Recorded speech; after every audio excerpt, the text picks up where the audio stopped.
E nosso estudo está na lição 10 do Livro da Esperança, Perante o Corpo.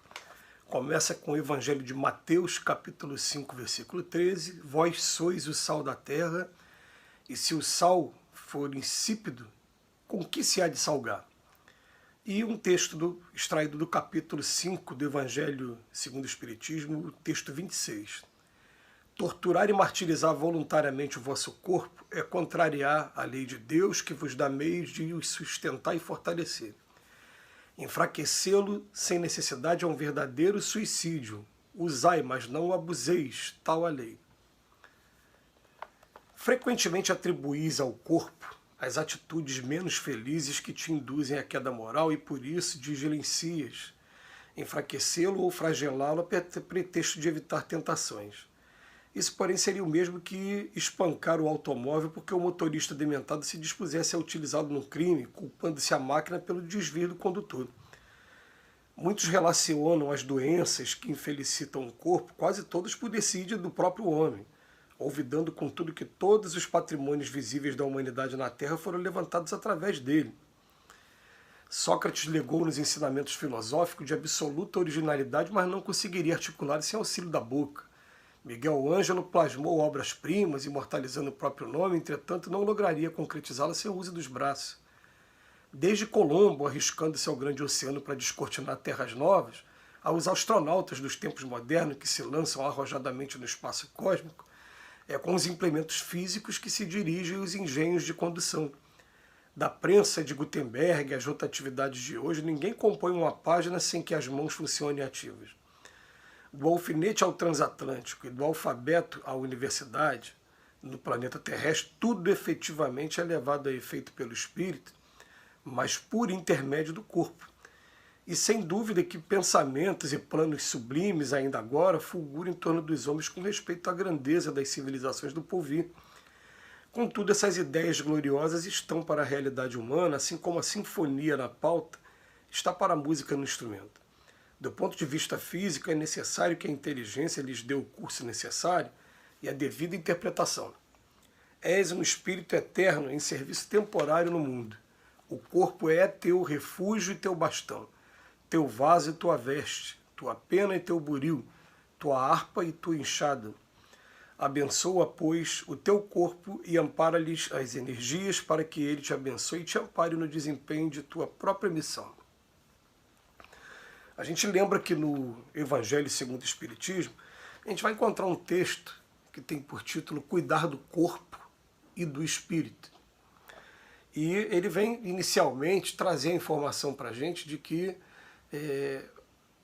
o caminho correto é o caminho do equilíbrio.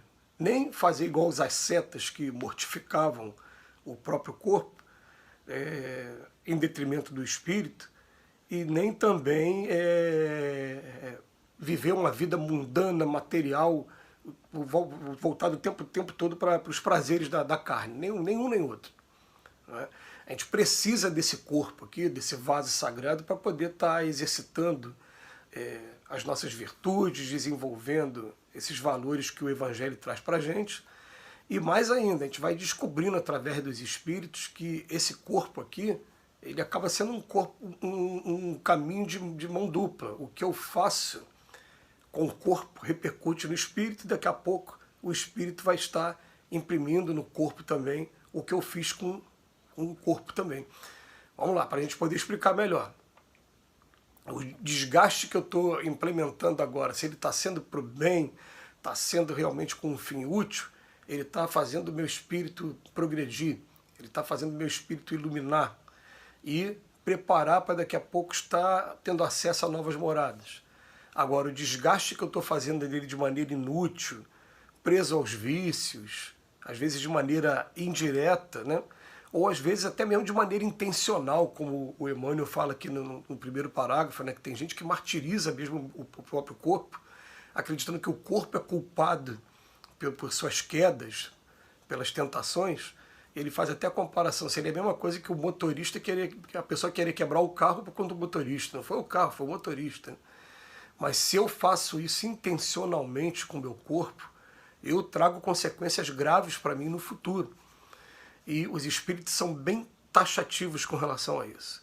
Se eu lesionar o meu corpo intencionalmente, a marca que eu promovo no meu corpo fica também no corpo espiritual.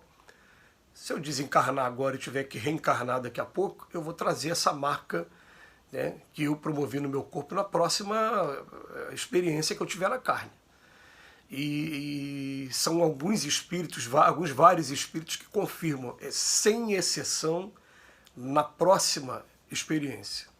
Porque a violação é tão grave, você se violentar é tão grave, por exemplo, a pessoa que se suicida, a violação à lei de Deus é tão grave que o Chico Xavier, num dos programas Pinga Fogo, ele disse aí de maneira bem aberta, falando, eu vi pessoas que se enforcaram numa experiência, foram para o plano espiritual, sofrendo bastante, entenderam a necessidade de tratamento, pediram, suplicaram para reencarnar, mas quando reencarnaram, de berço, já renasceram ou com paraplegia ou com tetraplegia, de acordo com a lesão que promoveu na coluna vertebral. Eu vi pessoas que ingeriram veneno, deformaram todo o sistema digestivo.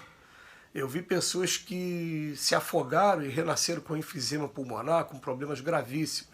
Eu vi pessoas que deram um tiro no crânio e que, aonde eles acertaram, eles renasceram ou com cegueira, ou com mudez, ou com loucura, dependendo da região que ele acertou. Então, a lesão que a gente promove intencionalmente no nosso corpo, sob o pretexto de estar martirizando o nosso corpo, tá? Ele vai trazer consequências graves para a gente, e são muitos os relatos que confirmam essa afirmação que a gente está trazendo aqui agora. Aliás, é praticamente unânime, né? Não tem ninguém que fale o contrário. Isso está sendo confirmado o tempo todo pelos espíritos.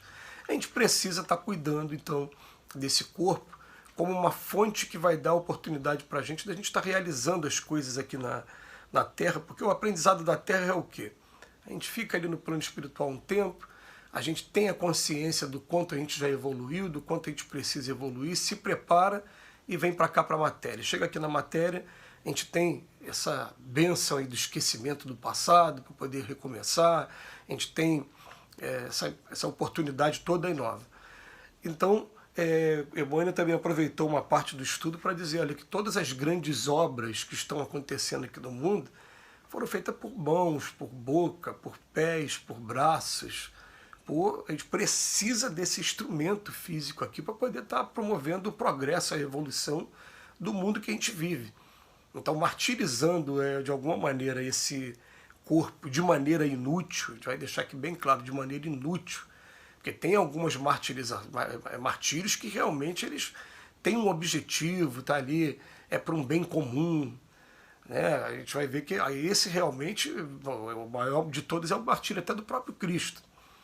Esse, tudo bem, esse não foi suicídio, esse realmente foi por amor à humanidade, né? Ele não, até o último momento esperava que aquele quadro fosse mudar e não mudou. Os homens realmente o crucificaram, fizeram aquilo tudo. Enfim, não se trata, a gente não está falando disso. A gente está falando que a partir de agora, as próximas gerações já estão tendo uma preocupação muito grande, principalmente sob o ponto de vista da nutrição, né, do que a gente se alimenta, e estão falando para a gente, nós somos o que a gente come. Outra coisa, as próximas gerações já estão tendo uma preocupação muito grande agora com o estudo do DNA para prever as doenças e poder estar tratando as doenças também. A gente teve uma evolução enorme, significativa. Quando a gente fala enorme, a gente não tem noção de que até muito pouco tempo não existia vacina para hanseníase. Hoje tem vacina para